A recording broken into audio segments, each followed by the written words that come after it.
शेख हसीना अब बांग्लादेश में अपनी रिटर्न को प्लान कर रही हैं।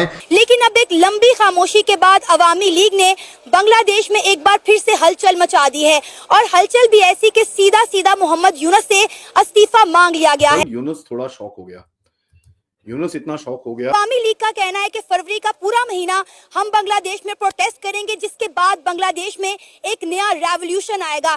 लेकिन अगर मैं आपको बताऊं कि कल रात से ही बांग्लादेश में एहतजाजों का सिलसिला शुरू हो चुका है। बहुत बड़ी तादाद में बांग्लादेश की आवाम सड़कों पर निकल आई। हमने रात देखा सर, रात हमने देखा कि जो शेख हसीना वाजिद के जो मतलब सपोर्टर थे उन्होंने प्रोटेस्ट किया है। मोहम्मद यूनुस ने वहाँ पे आर्मी भी डिप्लॉय की और इंडिया एक मिशन स्टार्ट कर रहा है, हाई अलर्ट मिशन। तो क्या समझते हैं, एक तरफ उनकी जो चिकन नेक है इंडिया की, कहा जा रहा था कि वहाँ पे पाकिस्तानी एजेंसी ISI को भी डिप्लॉय कर दिया गया। तो क्या इस तरह कोई इंडिया के ऊपर इफेक्ट? और हलचल भी ऐसी कि सीधा का सीधा यूनुस से रेजिग्नेशन मांग लिया गया है। जी हाँ दोस्तों, Yunus lead government must resign, यही मांग है अवामी लीग की शेख हसीना और अवामी लीग की तरफ से पूरे मंथ ऑफ फरवरी के अंदर वेरियस डिफरेंट एक्टिविटीज का ऐलान किया गया है। इंडियंस ने ये कहा है चाइनीज को कि नरेंद्र मोदी अब SCO के हर फंक्शन में आया करेंगे, जो कि उन्होंने पिछले 5 सालों से बायकॉट किया हुआ था। बहुत बड़ी तादाद में बांग्लादेश की आवाम सड़कों पर निकल आई है, मार धाड़ हो रही है, शेलिंग हो रही है। इस वक्त बांग्लादेश के हालात आउट ऑफ कंट्रोल हो चुके हैं। आप देखेंगे जो ढाका यूनिवर्सिटी के स्टूडेंट्स हैं और जो ढाका कॉलेज के 6-7 जो इंस्टीट्यूशन के स्टूडेंट्स हैं, ये जाके लड़ना शुरू हो रहे हैं। कोटा सिस्टम पे लड़ाइयां दोबारा शुरू हो चुकी हैं। অফিস আদালতে আক্রমণ করছে, সংখ্যালঘুদের উপর আক্রমণ করছে। अवामी लीग ने बयान जारी करते हुए बताया कि यूनुस के गैर निर्वाचित शासन के केवल 6 महीनों में ही बांग्लादेश पूरी तरह अराजकता में डूब चुका है। ये मुल्क अब एक विफल राज्य बनने की कगार पर खड़ा है, जहां मानव अधिकारों, समानता और सार्वजनिक सुरक्षा का कोई सम्मान नहीं रह गया है। एक अच्छी बली हुकूमत चल रही थी, इंडिया ने। हेलो, जय हिंद दोस्तों, SP न्यूज़ 91 में आपका स्वागत है। दोस्तों जैसे कि आपने क्लिप में देखा कि शेख हसीना के जो समर्थक हैं अब वो पूरे तरीके से बांग्लादेश में छाए हुए हैं, क्योंकि अभी तक तो जो यूनुस के उपद्रवी लोग थे, यूनुस के जो गुंडे थे, उन लोगों ने बांग्लादेश को पूरी तरीके से खाक किया। लेकिन अब शेख हसीना के समर्थक यूनुस के खिलाफ, सरकार के खिलाफ उतरे हैं मैदान जंग में, और कहीं ना कहीं बहुत ही बड़े लेवल पर प्रोटेस्ट जो है चल रहा है बांग्लादेश के अंदर। अब यूनुस को जान बचानी भारी हो रही है। वो कहीं ना कहीं खबरें ये आ रही है कि यूनुस मलेशिया भाग गया है। कुछ इस तरीके की जो है खबरें सामने निकल के आ रही है कि यूनुस जो है मलेशिया भाग चुका है। अब देखना यह है कि अब यूनुस क्या करता है, इस्तीफ़ा देता है या फिर इसी तरीके से बांग्लादेश के जो मतलब जिस तरीके से बांग्लादेश के अंदर चल रहा है इसी तरीके से चलता रहेगा। इन लोगों ने बांग्लादेश को पूरी तरीके से मिट्टी में मिला दिया है। पाकिस्तानी मीडिया इस पर अलग अलग तरह के विचार दे रही है, अलग अलग तरह की राय दे रही है। तो आइए दोस्तों वीडियो को स्टार्ट करते हैं। लेकिन हम क्या करते हैं, हम वादे करते हैं और मतलब वो नेचर सोर्सेज किसी और के हाथ में दे देते हैं। हमें किसी पार्टी का मतलब नाम नहीं ले रहा, बस सारे लोग यही इधर तो फिर एजुकेशन की या टेक्नोलॉजी की कमी नहीं लगती। क्योंकि आप देखें, आपने अमेरिका या किसी भी जगह पे देखा, हमें वहाँ पे जिन्होंने टेक्नोलॉजी पे ज़्यादा फोकस किया वो लोग नज़र आ रहे होते हैं, ठीक है, लेकिन पाकिस्तानी वहाँ पर नहीं नज़र आ रहे होते। उसमें सबसे बड़ी मिसाल आपको इंडिया की नज़र आई। अभी जो ट्रंप की ओथ चल रही थी, वहाँ पर हमने सर देखा कि वहाँ पर उनके इंडिया और अमेरिकन थे, पाकिस्तानी को ना इन्वाइट किया गया। हालांकि पहले पाकिस्तानी को कॉलें आती रही। तो क्या ऐसी गलतियाँ हुई पॉलिसीज़ में कि हमें इग्नोर ही दुनिया ने करना शुरू कर दिया? देखिए, हमारी पॉलिसीज़ बनती हैं, हमारा कानून भी है, पॉलिसीज़ भी हैं, आर्मी भी है, पुलिस भी है, लेकिन अब उस पर हम अमल पैरा नहीं है। जब तक अमल पैरा नहीं होगा कभी भी विरोध नहीं कर सकते। जितनी मर्जी बातें कर लें, जितनी मर्जी एजुकेशन आपके ऊपर चली जाए, जब तक आप कैरेक्टर वाइज अपनी। अब ये जो नेचर सोर्सेज है, इसको मतलब बरूए कार लाना, ये तो हमारे मतलब गवर्नमेंट के रिस्पॉन्सिबिलिटी है। कोई भी गवर्नमेंट आती है वो अपनी रिस्पॉन्सिबिलिटी से मतलब उसको अपनी एक जिम्मेदारी। तो सोने के पहाड़ तक, सोने के पहाड़ है हमारे मुल्क में, सोना भी है, हमारे मुल्क में ऑयल भी है, लेकिन हम निकाल नहीं सकते। हम नेचुरल रिसोर्सेज खुद रिफाइन नहीं कर सकते, हमें परमिशन नहीं है। तो परमिशन किसने छीनी हुई है, क्या समझते हैं? वो पाकिस्तान को इनमें सारी गवर्नमेंट शामिल है। अच्छा। इनमें तमाम गवर्नमेंट शामिल है, एक का नाम नहीं ले रहा। जितने जो भी लोग आते हैं, ये सारे लीडर तमाम जो है, तमाम पूरे पाकिस्तान में जो सियासी आवाम है, किसी पॉलिटिशियन से नहीं हो। सर देखें, हम ये चाहते हैं कि पाकिस्तान बेहतर हो, हमारे पासपोर्ट की इज्जत हो। हम तो ये चाहते हैं, हम पाकिस्तानी जो उसको रोजगार। आपके पाकिस्तान लोगों की बड़ी इज्जत है, आपके नेशन की बड़ी इज्जत है, इसमें ये नहीं है कि आपके नेचर सोर्सेज किसी और के हाथ लेकिन में। सर आप मेरी बात सुनो ना, बिल्कुल पाकिस्तानियों की मैं खुद अभी जैसे विजिट करके आया हूँ, मैं उम्रा करके आया हूँ सऊदी अरब से, तो नो डाउट, लेकिन देखे ना कहीं वीज़े हमारे ही बैन किए जा रहे हैं, दुनिया की नज़र में हमारे ही पासपोर्ट की रिस्पेक्ट कम हो रही है, तो कहीं ना कहीं वो हमारी अपनी फिर गलती देखिए ये ना ये तो हमारे मुल्क की वज़ीर खारजा और दाखिला की पॉलिसीज़ है ना, उनको एक्ट करना चाहिए ना, उनको रिस्पॉन्सिबिलिटी से लोगों को मतलब आसानियाँ पैदा करनी चाहिए। ये नेशन की तो जिम्मेदारी है, नेशन की जिम्मेदारी है कि वो एजुकेटेड होकर अपनी रिस्पॉन्सिबिलिटी से अपना काम करें। वो टीचर है, प्रोफेसर है, नहीं मतलब। सर बहुत शुक्रिया। मैं शेर मोल लाना है, मैं बल्ले नहीं मोलना, मैं जानने नहीं, मैं बल्ले नहीं जानता, मैं शेर लाना है। जिन्हों मर्जी मोर लाना, लेकिन मुल्क वास्ते बेहतर होना चाहिए, चाहे शेर हो कोई भी हो। मैं भाई शेर नाल ले रहे हैं। अच्छा, मैं शेर नाल शेर बाद में शेर पक्का नाल ले रहे हैं। मैं क्या हाल है? ठीक है जी, आप? शुक्र अल्लाह का। बिजनेस करते हैं, मैंने आपका पहले भी एक दफ़ा इंटरव्यू ले चुका हूँ, कैसा जा रहा है बिजनेस, पहले तो ये बताएं। शुक्र अल्लाह का, सही है।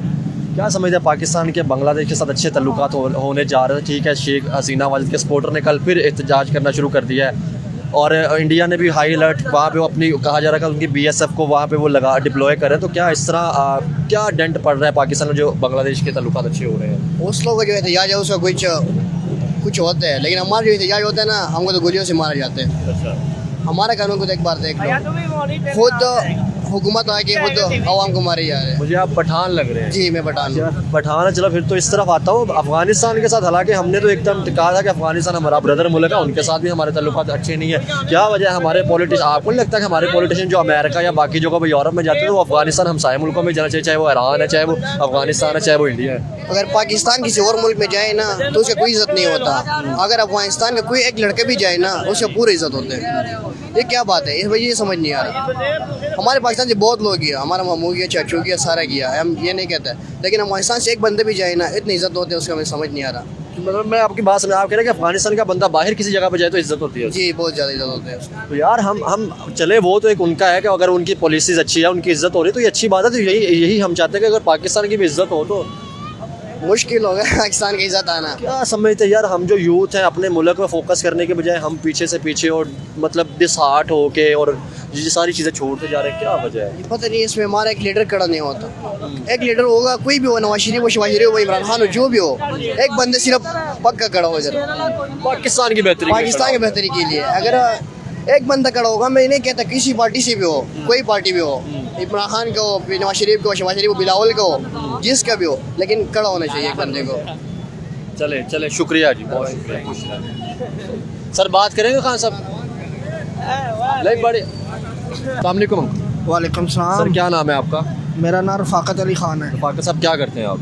मैं शॉप पे काम करता हूँ, एक ना शॉप पे काम करते हैं। ज़रा कैमरे की तरफ मुंह कर लें। सर मुझे ये बताएं, आज हम डिस्कस करने लगे, एक तो पाकिस्तान के बांग्लादेश के साथ अच्छे रिलेशनशिप हो रहे हैं, आपने सुनी होगी न्यूज़। क्या कहना चाहेंगे? बांग्लादेश के अंदर अभी भी प्रोटेस्ट चल रहे हैं। शेख हसीना वाजिद की पहले हुकूमत थी, ठीक है ना, आपको पता है, शेख मुजीबुर रहमान की जो नस्ल में से थी, अब आके वो इंडिया चली गई और मोहम्मद यूनस की हुकूमत है। पाकिस्तान भी वहाँ पे जा चुका है। कहा जा रहा था कि पाकिस्तानी ISI जो है वो उनके चीफ भी वहाँ पे गए थे, बांग्लादेश की भी कुछ आर्मी यहाँ पे आई थी।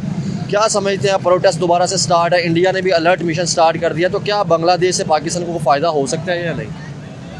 देखें, हकीकत में बांग्लादेश जो है ना वो हमारा ही एक हिस्सा है। ठीक हो गया। और हर मुल्क के साथ अच्छे ताल्लुकात होने चाहिए, इससे बेरोज़गारी भी बढ़ेगी, बेरोज़गारी कम होगी और मुल्क तरक्की करेगा। क्या समझते हैं? 20 साल तक ये ट्रेड बंद रही है और अब आगे पिछले महीने बांग्लादेश हसीना वाजिद की वजह से बंद रही है। अच्छा, और अब इंशाल्लाह हालात बेहतर होंगे। क्या समझते हैं हसीना वाजिद की वजह से क्यों बंद रही है? क्या आप क्या समझते हैं? वो कुछ पिछली उनका कोई मसला था, इसकी वजह से वो पाकिस्तान के साथ कांटेक्ट नहीं करना चाहते थे, तो अब इंशाल्लाह बेहतर हालात होंगे। सर मुझे आप ये बताएं, आपने कहा, चले हम बांग्लादेश की बात, आपने कहा कि सब मुल्कों के साथ रिलेशन अच्छे होने चाहिए, तो क्या समझते हैं हमारे किसी भी मुल्क के साथ इस टाइम हमसायों की बात कर लेते हैं, रिलेशन अच्छे नहीं है, अमेरिका ने अपना फ़ंड बंद कर दिया, ठीक है ना, अफगानिस्तान के साथ मसले हैं, इंडिया के साथ तो वैसे शुरू से मसले हैं, ईरान के साथ मसले हैं, तो इस तरह जब तक हमारी ट्रेड स्टार्ट नहीं होगी, ताल्लुकात अच्छे नहीं होंगे, क्या मुल्क तरक्की कर सकता है? देखें जी, सबसे पहले तो अपने हमारे अंदरूनी हालात ठीक नहीं हैं। जब तक हमारे अंदरूनी हालात ठीक नहीं होंगे, दूसरे मुल्क हमारे पर डिपेंड नहीं करेंगे, ट्रस्ट नहीं करेंगे।